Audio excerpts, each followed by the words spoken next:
नमस्कार. आज आपल्या बारामती तालुक्यातील या निवडणुका आहेत. आज जागतिक पातळीवरती या निवडणुकांकडे सगळ्यांचं लक्ष चालू आहे. तर आज यामध्ये तुम्हाला काय वाटतं? प्रचार कसा चालू आहे? प्रचार अत्यंत चांगल्या पद्धतीने चाललाय. मतदारांचा उत्स्फूर्त प्रतिसाद आहे.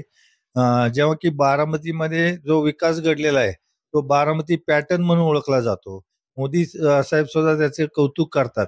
आपण फिरताना लक्षात येत असेल की बारामतीचं जे विकास आणि ब्युटिफिकेशन, इतर सुविधा, 24 तास पाणी किंवा बाकी रस्ते, ह्याच्या रस्त्याच्या कडेला असणारं लँडस्केपिंग, लहान मुलांच्या खेळण्याच्या सुविधा, हे सगळंच अत्यंत उत्तम झालेलं आहे.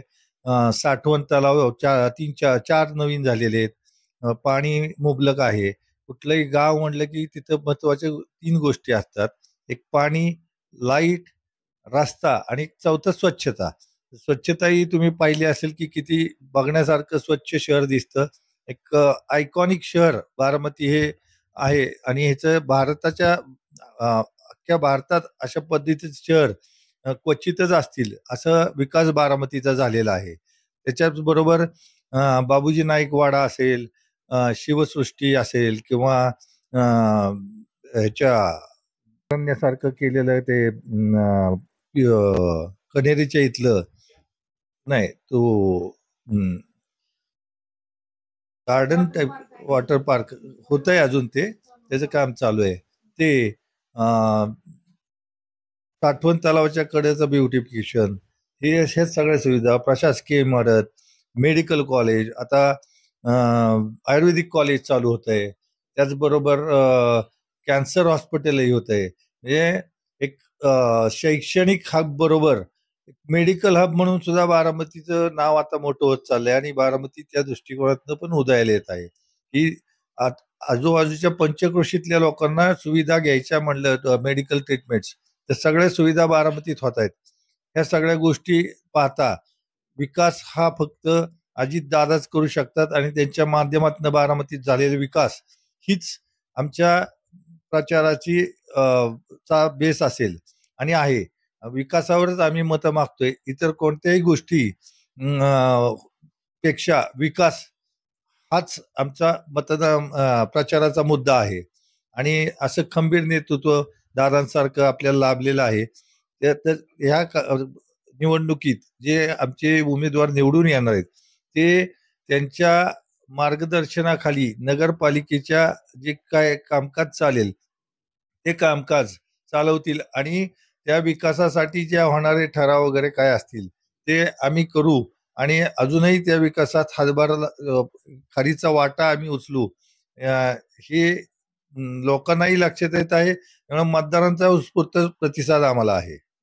आज या जागतिक पातळीवरती स्थानिक स्वराज्य संस्थेच्या निवडणुका लागलेल्या आहेत. त्या ठिकाणी आज आज आज आपले बारामती हे पूर्ण चर्चेत आहे. तर आज बारामती तालुक्यातील 8-9 उमेदवार बिनविरोध निवडून आलेले आहेत. तर त्याबद्दल तुम्हाला काय बोलता येईल? विषय असा आहे की विरोधकांना तेवढे उमेदवार सुद्धा मिळाले नाहीत. त्याच्यामुळं आणि मिळाले तर ते तशा पद्धती तेवढे तगडे उमेदवार किंवा त्यांच्याकडे काय निवडून यायची क्षमता असे उमेदवारच नव्हते. त्याच्यामुळं ते 8 उमेदवार जिथं मिळाले नाहीत त्या ठिकाणी इतर काय होते त्या लोकांनी पण दादांचे विकास मान्य करून त्यांनी आपले उमेदवारी अर्ज मागे घेतल्यामुळे 8 उमेदवार बिनविरोध झाले. आज तुमची ही उमेदवारी म्हणजे तुम्ही तर आज राजकीय क्षेत्रामध्ये तुमचं तिसऱ्यांदा हे आहे तुम्हाला उमेदवारी मिळण्याचं पद. तर तुम्ही आज दादांचं काय अनुकरण घेऊ इच्छिता किंवा त्यांच्या पावलावर पाऊल टाकून तुम्हाला त्यांचं काय घेता येईल असं वाटतं?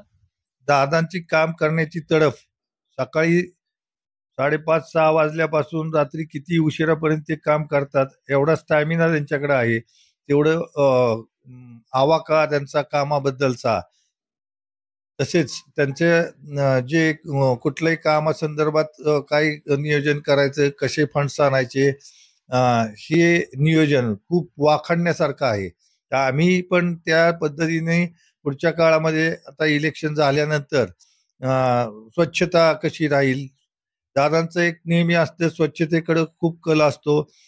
झाडं लावा हे नेहमी ते सांगत असतात.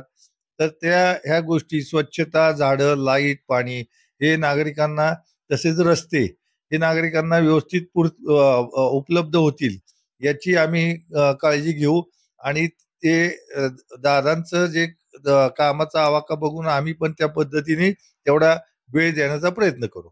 आपल्या वार्ड किती नंबरचा आहे?